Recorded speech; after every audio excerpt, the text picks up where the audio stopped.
Hello friends, Radhe Radhe. आज हम पूर्णागिरी जाने वाले थे, लेकिन मौसम के हुए बदलाव के कारण हम पूर्णागिरी नहीं जा पाए और भाई साहब का कुर्ता रखा का रखा ही रह गया। और थोड़ी देर बाद मैंने भी अपने बड़े भाई साहब को दवाई थमा दी। और पिछले ब्लॉग में मैं आपको ये बताना तो भूल गई थी कि मेरे भाई साहब को हुआ क्या था। इनके पेट में एक बड़ी सी पथरी है गुर्दे में, और डॉक्टर ने जल्द से जल्द सर्जन की राय लेने को कहा है। सर्जन तो पता नहीं कब मिलने वाला था, जिसके चलते मैं ही सर्जन बन गई थी और मैंने ही भाई साहब की रिपोर्ट चेक कर ली थी। कुछ समझ में ना आने के बाद मैंने रिपोर्ट बंद करके चुपचाप रख दी थी। हमारे प्लान की धज्जियां उड़ाने के बाद मौसम फिर से बहुत ही ज्यादा खुश हो गया था। और आज मैं खाना बना रही थी और कुकर ने तो सीटी मारने से मना कर दिया था, जिसके चलते मैंने भी पापा से कह दिया था कि खाना तो तभी बनेगा जब नया कुकर आएगा। और जब पापा कुकर लेकर आए थे तब तक मेरा खाना फिर बन चुका था।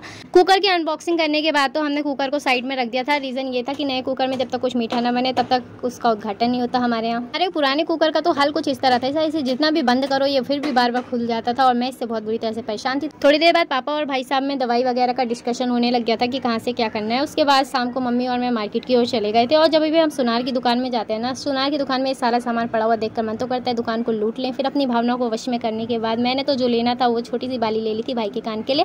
और घर आते समय मुझे ये चप्पल पसंद आ गई थी। दुकान वाले ने 200 बताया, ने 130 थमाए और राम राम करके घर की ओर वापस आए। उसके बाद घर में आने के बाद हमने भाई के कान में ये बाली डाल के देखी, जो मुझे तो बहुत अच्छी लगी थी और भाई को ये पहनने के बाद बहुत शर्म आ रही थी। इसी के साथ करते हैं ब्लॉग का एंड। कल फिर मिलते हैं एक नए ब्लॉग के साथ। Bye bye, thanks watching.